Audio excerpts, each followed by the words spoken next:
ইন্ডিয়ানরা যে হ্যাকার করে আমাদের অর্থ লুটপাট করেছে, নাকি এটা স্বামী স্ত্রীর স্বামীকে দিয়ে দিয়েছে, এটা কোনটা আমরা বুঝবো? এটা প্রথম প্রশ্ন ওনার কাছে, আনোয়ার সাহেবের কাছে, উনি একটু দয়া করে ক্লিয়ার করবেন। আল্লাহকে বলবো, আল্লাহ তুমি আমাদেরকে একটু বাঁচাও, একটু মানুষকে সত্য কথা বলার সুযোগ দাও, এছাড়া কিছু বাংলাদেশ ব্যাংকে যেসব কর্মকর্তারা আছে এরা কি বসে বসে আঙ্গুল চুষো নাকি? যাদের কাছে বাংলাদেশ ব্যাংকের যে হ্যাকাররা হ্যাক করে নিয়ে যাবে বাংলাদেশ ব্যাংকের টাকা পয়সা রিজার্ভ নিয়ে যাচ্ছে, তাহলে এরা বসে বসে আমার প্রশ্ন হচ্ছে, বাংলাদেশ ব্যাংকের রিজার্ভ চুরি হয়ে গেল এই হ্যাকার ইন্ডিয়ান, তো এখন আমরা কি এটাকে দুইটা প্রশ্ন করবো। আমার প্রথম প্রশ্ন এটা, ইন্ডিয়ানরা যে হ্যাকার করে আমাদের অর্থ লুটপাট করেছে, নাকি এটা স্বামী স্ত্রীর স্বামীকে দিয়ে দিয়েছে, এটা কোনটা আমরা বুঝবো? এটা প্রথম প্রশ্ন ওনার কাছে, আনোয়ার সাহেবের কাছে, উনি একটু দয়া করে ক্লিয়ার করবেন। আর দ্বিতীয় প্রশ্ন ওনার কাছে, বর্তমানে এই যে আমাদের রিজার্ভ চুরি করে বাংলা ব্যাংক অর্থ লুটপাট করে বিদেশকে দিয়ে দিতেছে, তো ভবিষ্যতে আমাদের কি অবস্থা? এখন আমাদের একটা মাথায়, এখন কোনো বাচ্চা যদি জন্মগ্রহণ করে তার কিন্তু $3 লক্ষ 3 লক্ষ টাকা কষ্ট আছে তার মাথার উপরে, তো ওনাদের নেতৃত্ব দেশ ধ্বংস করে পালিয়ে যাবে, তো ভবিষ্যতে ওনারা কি করবে?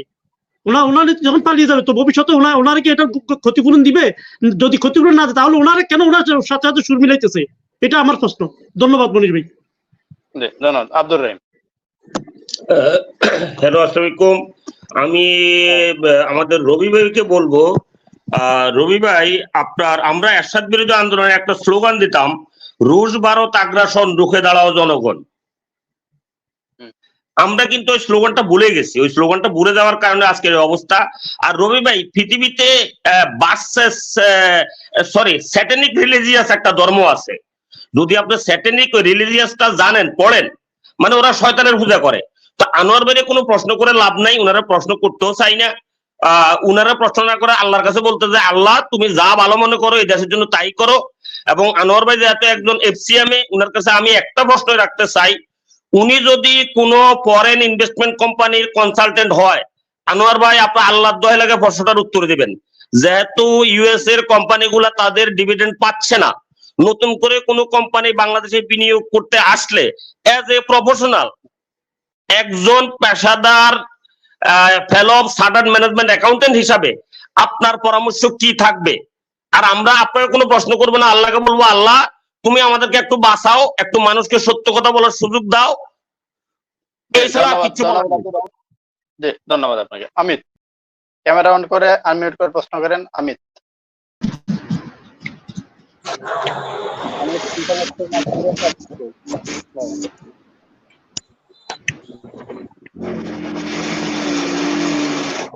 জি এনামুল ভাই, শোনা যায়? জি শুনতে পাচ্ছি, বল। জি, রবি ভাইয়ের কাছে আমার একটা প্রশ্ন ছিল। বলেন। ভালো আছেন রবি ভাই? জি, বলতেছিলাম যে আপনার কথাগুলো ভালো লাগতেছিল, কিন্তু ওই যে ভারত বিরোধী এই আন্দোলন করে বিএনপি কি কালারফুল হয়ে যেতেছে না ইন্ডিয়ার কাছে? আমাকে সংযুক্ত করার জন্য আমি যে কথাটা বলতে চাইছিলাম, যে বর্তমান যে রিজার্ভ চুরি, এটা যদিও পুরোপুরি এখন প্রমাণিত হয় নাই, এটা সন্দেহ মানে একটু খবর আসছে, কিন্তু এটা আমাদের বিশ্বাস রাখতে হবে, মনে রাখতে হবে যে বিগত সরকারের অভিজ্ঞতা থেকে আমরা এটা বুঝতে পারছি, বিগত এই সরকারের আমলে যত দুর্ঘটনা ঘটছে, যত সব চুরি হয়েছে ব্যাংক এবং এই রিজার্ভ, এই কথাটাকে আমরা যে অবহেলা করলে তো হবে না।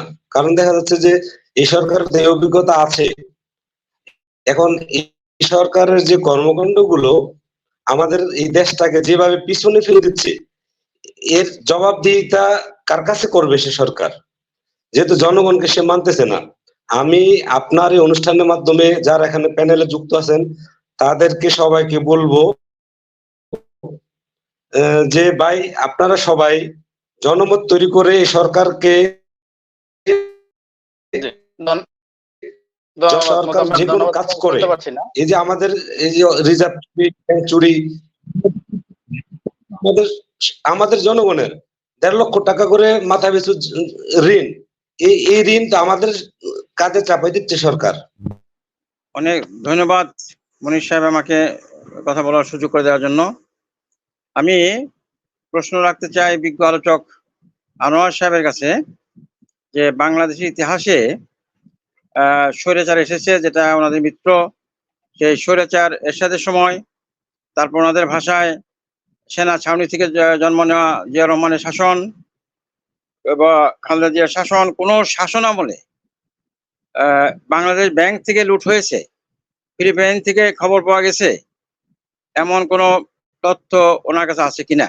তারপরে বাণিজ্যিক ব্যাংক সমস্তগুলো এখন টাকা শূন্য হয়ে গেছে, দুর্বল ব্যাংকগুলোর কাঁধে পঙ্গু ব্যাংকগুলো চাপানো হচ্ছে, যেটা এখন তারা নিতে ভার বহন করতে চাচ্ছে না। তো এবং ডলার সংকট আজকে যে পর্যায়ে দাঁড়াইছে, বাংলাদেশের ইতিহাসে আমি যে পিরিয়ড গুলো বললাম, যে স্বৈরাচারী এরশাদ যারা ওনাদের মিত্র, তারপরে ওনাদের ভাষায় সেনা ছাউনি থেকে জন্ম সেটা বলেছেন, প্রশ্নটা ধন্যবাদ আপনাকে। করছে যে কোন সময়ে ডলার সংকট, তারপরে যে এই পর্যায়ে বাংলাদেশ ব্যাংকের আপনার সোনা তামা হয়ে যাওয়া, ফিলিপাইনে যে খবর পাওয়া যায় 3 মাস পরে, কোনো দৃষ্টান্ত অন্য কোন সরকার আমলে আছে কিনা, এটি আমার প্রশ্ন। ধন্যবাদ। ধন্যবাদ। মাসুম দেওয়ান আনমিউটেড প্রশ্ন। ধন্যবাদ মুনির ভাই, আপনি সহ আমার প্রিয় রবি ভাই এবং মাহবুব ভাই সহ আনুল ইসলাম ভাই সহ দর্শকদের জানাই সালাম, আসসালামু আলাইকুম ওয়া রাহমাতুল্লাহ। মুনির ভাই একটু সময় দিয়েন, আমি যেটা বিশ্লেষণ আকারে আমি জানতে চাবো, তবে তার আগে একটু মতামত দেই।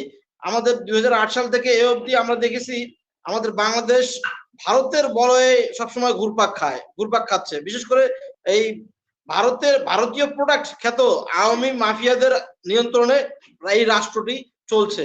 এবং আমরা অতঃপর দেখছি বাংলাদেশে যে মেগা প্রকল্পগুলো হচ্ছে সেগুলো হলো চীনের বিভিন্ন দুর্নীতিগ্রস্ত কোম্পানির মাধ্যমে আমাদের দেশের মেগা প্রকল্পগুলো হচ্ছিল। তো এখন আমরা যেটা লক্ষ্য করলাম যে এই ভারত আর চীন যে বাংলাদেশকে নিয়ে যেভাবে খেলছে বা খাচ্ছে, লুটপাট করছে, দুর্নীতি করছে, দেশের আমলা মামলা মন্ত্রী এমপিদের নিয়ে, এখানে যুক্তরাষ্ট্র বসে থাকে কি করে? আমাদের কাছে কেন জানি মনে হচ্ছে যুক্তরাষ্ট্র এর ভাগ চায়। আমরা আমাদের দেশ এই গত 2 বছর থেকে দেখছি যে যুক্তরাষ্ট্র আমাদের দেশকে নিয়ে, মানে তারা যেভাবে বিরোধী দলদের নিয়ে যেভাবে মানে তারা একটা দেশের গণতন্ত্র ফিরিয়ে আনবে এইভাবে মুভমেন্ট দেখিয়ে যেভাবে ভায়োলেন্স করলো, আমরা তো মনে করলাম যে কিছু একটা হবে। এখন দেখছি যে আমার মনে হয় ভারত আর চীন খাবে, যুক্তরাষ্ট্র কি আঙুল চুষবে, যুক্তরাষ্ট্র কিছু খাবে। সে ক্ষেত্র ধরে তারা যুক্তরাষ্ট্র আমাদের দেশে এই ব্ল্যাক গেম খেলছে কিনা, এটা বিশ্লেষণ আকারে আমি আমার প্রিয় রবি ভাইয়ের কাছে বিশ্লেষণ আকারে জানতে চাই যে যুক্তরাষ্ট্র কি আসলে আমাদের দেশে ব্ল্যাক গেম খেলছে। আর আরেকটা প্রশ্ন আমি রাখতে চাই 30 সেকেন্ডে রবি ভাইয়ের কাছে, যে এই যে আপনি বারবার সব প্রশ্ন রবি ভাইয়ের কাছে করলে আমি ওনাকে এক্সট্রা সময় দিতে হবে, উনি অলরেডি ওনার বক্তব্য দিয়ে দিয়েছেন। ধন্যবাদ আপনাকে। প্রশ্ন করতাম, মাহবুব ভাইয়ের কাছে প্রশ্নটা রাখতাম। বলেন, মাহবুব ভাইয়ের কাছে প্রশ্ন থাকলে আমি রবি ভাইয়ের কাছে রাখতে চাই, একটু মাহবুব ভাইয়ের কাছে রাখি আমি। মাহবুব ভাই, আমি আপনার কাছে একটা প্রশ্ন আকারে বিশ্লেষণ আকারে জানতে চাই যে আমাদের এই যে ব্যাংক রিজার্ভ নিয়ে বেশ কিছুদিন আগে আমাদের দেশের অর্থনীতিবিদ দেবপ্রিয় ভট্টাচার্য উনি বললেন যে আমাদের ব্যাংক রিজার্ভ নিয়ে যদি কোনো নিউজ করা হয় বা এ নিয়ে কোনো মাতামাতি করা হয় তাহলে দেশে সহিংসতা রাখতে পারে। এখন এই সহিংসতাটা কি ব্যাংকে, এই যে ভারতের যে নিউজটা লুটপাটের, ব্যাংকের যে রিজার্ভ লুটপাট হ্যাকাররা হ্যাক করবে, এইটা না দেশের জনগণের উপর এক ধরনের গন্ডগোল সৃষ্টি হবে, এটা বিশ্লেষণ না করে মাহবুব ভাই। ধন্যবাদ আপনাকে। ধন্যবাদ। মনির আনমিউট করে প্রশ্ন করেন, মনির সাহেব।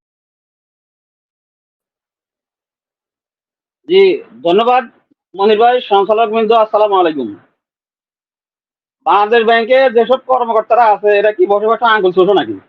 যাদের কাছে বাংলাদেশ ব্যাংকের যে হ্যাকাররা হ্যাক করে নিয়ে যে বাংলাদেশ ব্যাংকের টাকা পয়সা রিজার্ভ নিয়ে যাচ্ছে, তাহলে এরা বসে বসে আঙ্গুল চুষে?